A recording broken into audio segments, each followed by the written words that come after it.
So understanding the types of play. Now children play differently.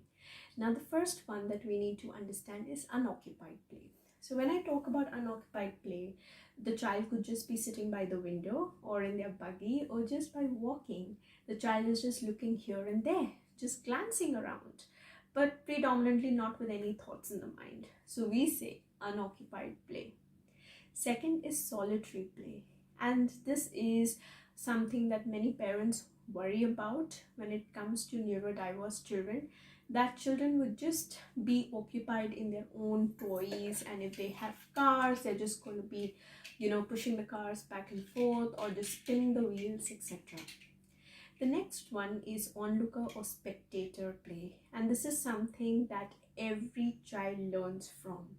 So if I'm playing very interestingly with cars and a garage or some kind of gears, and I have another friend who's sitting next to me and looking and saying, that looks pretty interesting what she's doing. Let me just see how that works. So I'm just being an audience to that play, and I say that is spectator play.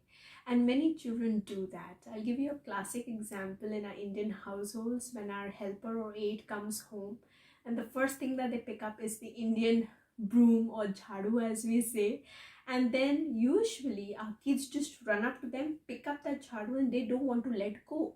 So what have they done actually initially is engaged in a lot of onlooker and spectator play, and they have looked and observed and just seen what the helper is doing, and now they want to experience it for their own.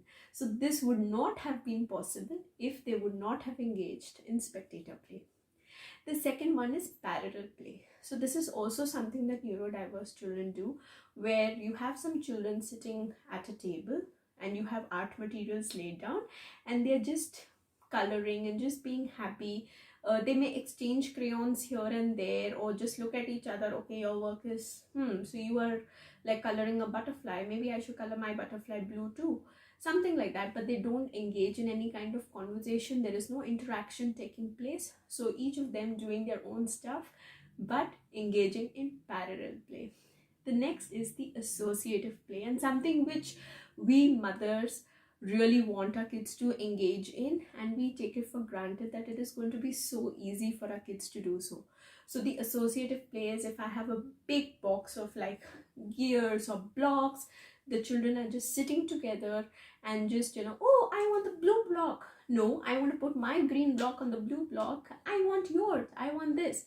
And they are just kind of playing together, fighting, arguing, grabbing things here and there, and that's associative play. They're associating together, interacting together, and engaging in play.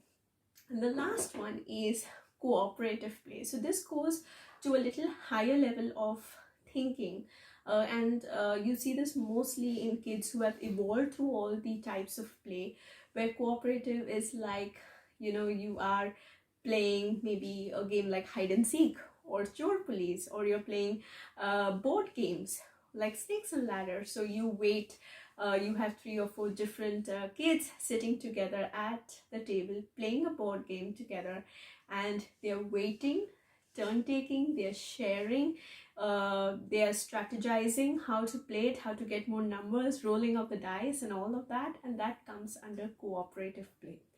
Now, it is very important that your child passes through all of these stages to develop and engage in associative and cooperative play. As parents, and I'm equally guilty of this, that you expect your child to instantly just land up into associative play and say, hey, now my child is ready to interact. And that's not going to happen.